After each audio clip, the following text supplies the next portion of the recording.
In roughly 90 minutes, 3 political bombshells hit. The 2016 presidential raceObama admin accused Russia of hacking the DNC Access Hollywood tape roiled the Trump campaign. WikiLeaks began releasing emails hacked from John Podesta. Donald Trump and Hillary Clinton were busy on the campaign trail. Early voting was already underway. A handful of states, and anticipation was building for the second presidential debate, which was 2 days away.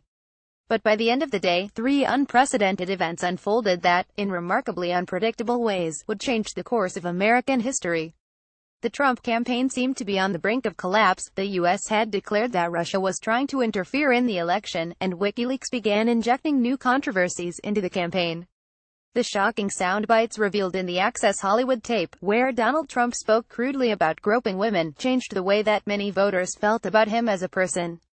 Though he maintained enough support to win the election, Trump still scores low marks on trust and temperament. 1 year later, the impact of Russian meddling is still being assessed. Special counsel Robert Mueller is investigating whether any Trump campaign associates coordinated with Russia as part of this effort. 3 congressional committees are also investigating how the Russians interfered in the election.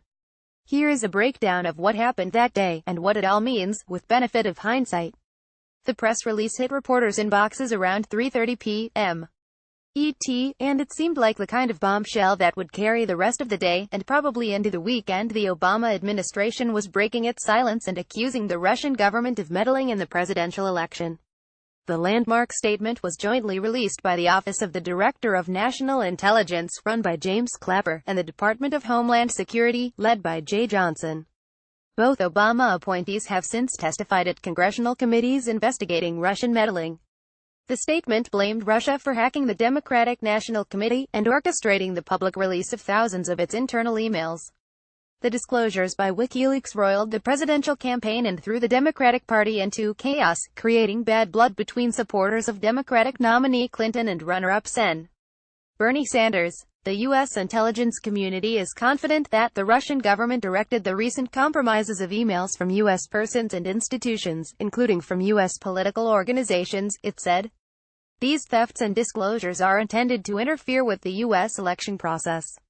Though it wasn't clear at the time, the statement also revealed that a Russian entity was behind recent efforts to scan election systems in some states for cyber vulnerabilities.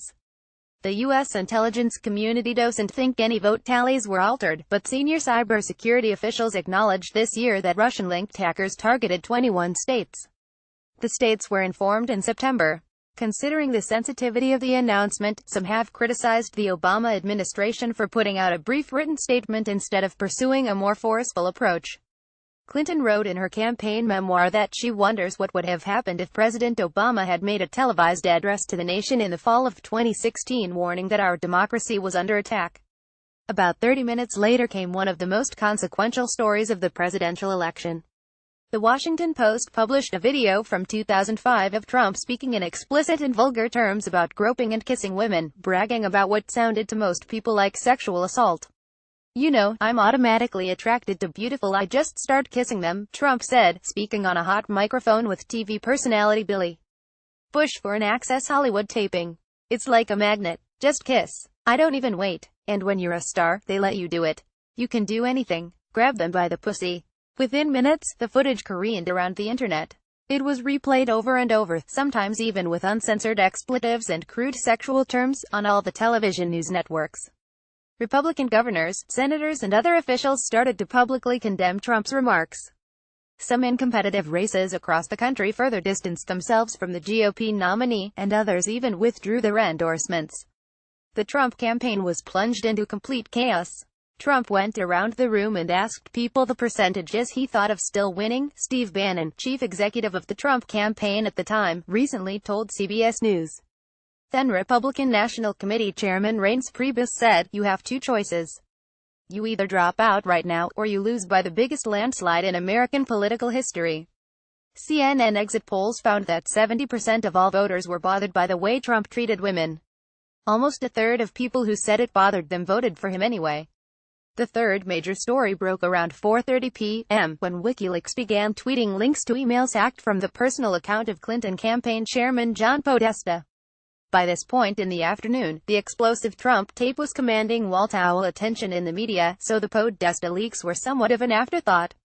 but they kicked off weeks of anguish for the Clinton campaign. What came out on October 7 was the first batch of near-daily releases that were published in the closing weeks of the presidential election.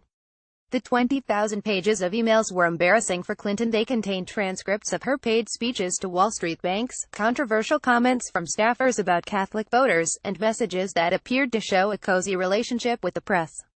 The Trump campaign latched onto the new releases, and Trump regularly read from the leaked documents at his campaign events.